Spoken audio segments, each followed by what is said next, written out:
औज़ुबिल्लाहि बिस्मिल्लाहिर्रहमानिर्रहीम। मेरा नाम है रूहुल्लाह और आज हम चैप्टर नंबर 24 इवोल्यूशन को स्टार्ट करेंगे सेकेंड ईयर के बायोलॉजी से।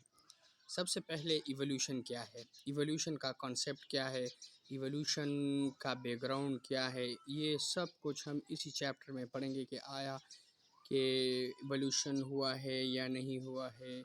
ये सब कुछ हमें इस चैप्टर में पता चलेगा, ठीक है ना। तो सबसे पहले हम इवोल्यूशन को स्टार्ट करते हैं।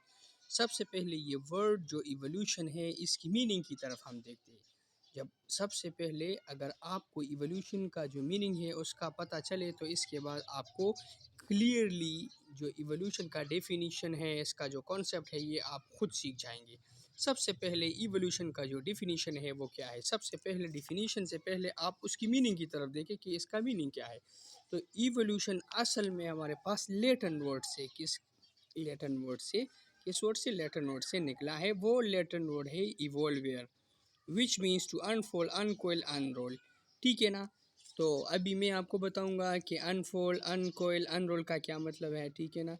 ये बहुत जगहों में इसका मीनिंग लिखा हुआ है, लेकिन इसकी मीनिंग का जो मेन मकसद है, इसकी मीनिंग का जो मतलब है, ये कहीं पर भी नहीं लिखा हुआ है कि इवोल्यूशन की का जो मीनिंग है अनफोल्ड, अनकॉइल, अनरोल, इसका मायने असल में क्या है, इसका मकसद क्या है, ये हमें क्या बता रहा है। तो मैं आपको आज ये बताऊंगा कि असल में जो अनकॉइल वर्ड इवोल्यूशन के लिए इस्तेमाल होता है या अनरोल या अनफोल्ड, इसका मतलब क्या है।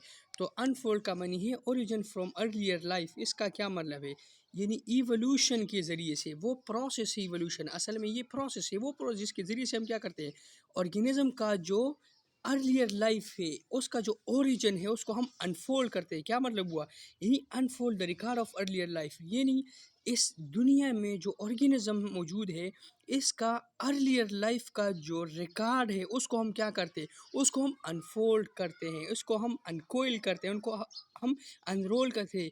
इसका मतलब ये है कि वो जो ऑर्गेनिज्म का अपनी माँ बाप के साथ जो रिकॉर्ड है, इसके साथ जो रिलेशनशिप है, उस सारे के सारे हिस्ट्री को, उस रिकॉर्ड को हम इवोल्यूशन के ज़रिए से क्या करते हैं, इवोल्यूशन के ज़रिए से हम पढ़ते हैं। और ये इवोल्यूशन क्या करता है, उस रिकॉर्ड को क्या करता है, उसको अनफोल्ड करता है, उसको अनकोइल करता है।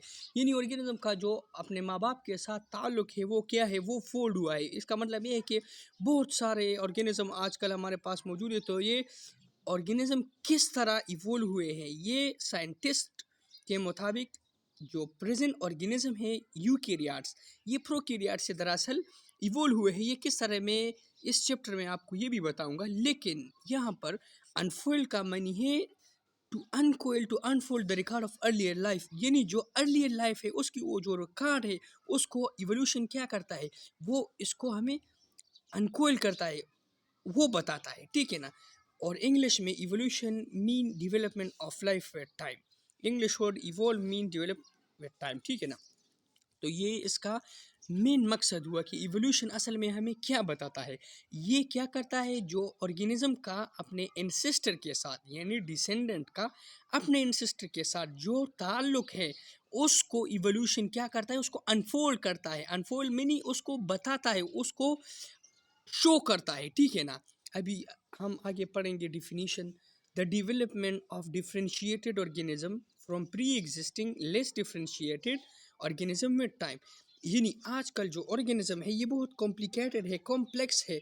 तो इवोल्यूशनिस्ट जो साइंटिस्ट है उसके मुताबिक जो प्रेजेंट डे हमारे पास, जो प्रेजेंट डे ऑर्गेनिज्म है, ये हमारे पास इवोल्व हुए हैं। किससे, ये हमारे पास इवोल्व हुए हैं और ऑर्गेनिज्म से जो उसके इंसिस्ट्रल ऑर्गेनिज्म है। तो ये जो प्रेजेंट ऑर्गेनिज्म है ये अपने इंसिस्टर से इवोल्व हुए हैं।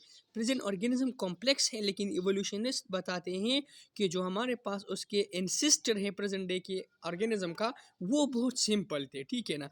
तो ये इवोल्यूशन का ये जो डिफिनीशन है ये हमें बताता है कि किस तरह वो लेस डिफ्रेंशिएटेड सिंपल ऑर्गेनिज्म, इससे हमारे पास आजकल जो कॉम्प्लेक्स ऑर्गेनिज्म बने हुए हैं ये किस तरह इस सिंपल एंसेस्टर से बने हुए हैं।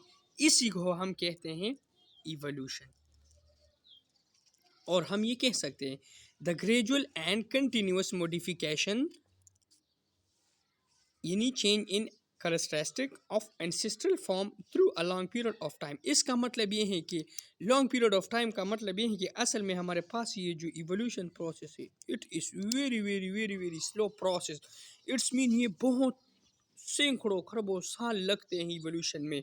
तो इवोल्यूशन का जो सेकंड डिफिनीशन है ये बताता है ग्रेजुअल एंड कंटिन्यूअस मॉडिफिकेशन, यानी ऑर्गेनिज्म में कंटिन्यूअसली मॉडिफिकेशन आते हैं। ऑर्गेनिज्म में कंटिन्यूअसली मॉडिफिकेशन आते हैं। मॉडिफिकेशन का मनी है उसकी कैरेक्टरिस्टिक में चेंजेस आते हैं ऑर्गेनिज्म के। तो ये जो कंटिन्यूअस चेंजेस आते हैं इंसेस्ट्रल फॉर्म में with the passage of time, लेकिन ये टाइम के साथ आप याद रखिए लॉन्ग पीरियड ऑफ टाइम में जब ऑर्गेनिज्म में जो सिंपल ऑर्गेनिज्म है उसमें जो हमारे पास क्या हुआ है उसके अंदर जो मॉडिफिकेशन हुआ है, तो इस प्रोसेस को हम कहते हैं इवोल्यूशन। यहाँ पर मैंने आपके लिए इंटरेस्ट के लिए एक इम्पोर्टेंट पॉइंट है, all humans are originated from ape like ancestor and evolve over a period of 6 million years. यानी इसका मतलब ये है कि इवोल्यूशनिस्ट के मुताबिक जो प्रेजेंट डे ऑर्गेनिज्म है ये असल में जो ह्यूमंस है ये एक गुरिल्ला है, बेदम बंदर है, ठीक है ना। तो इवोल्यूशनिस्ट कहते हैं कि ऑर्गेनिज्म असल में उनसे इवोल्व हुए हैं, ठीक है ना, 6 मिलियन ईयर्स एगो। वो लोग जो इवोल्यूशन को स्टडी करते हैं उसको कहते हैं इवोल्यूशनिस्ट। फादर ऑफ इवोल्यूशन कौन है? वो है चार्ल्स डार्विन। तो इस तरह आज का हमारा टॉपिक ख़त्म होता है, ठीक है ना। इसके बाद हम कंसेप्ट ऑफ इवोल्यूशन को पढ़ेंगे, ठीक है ना।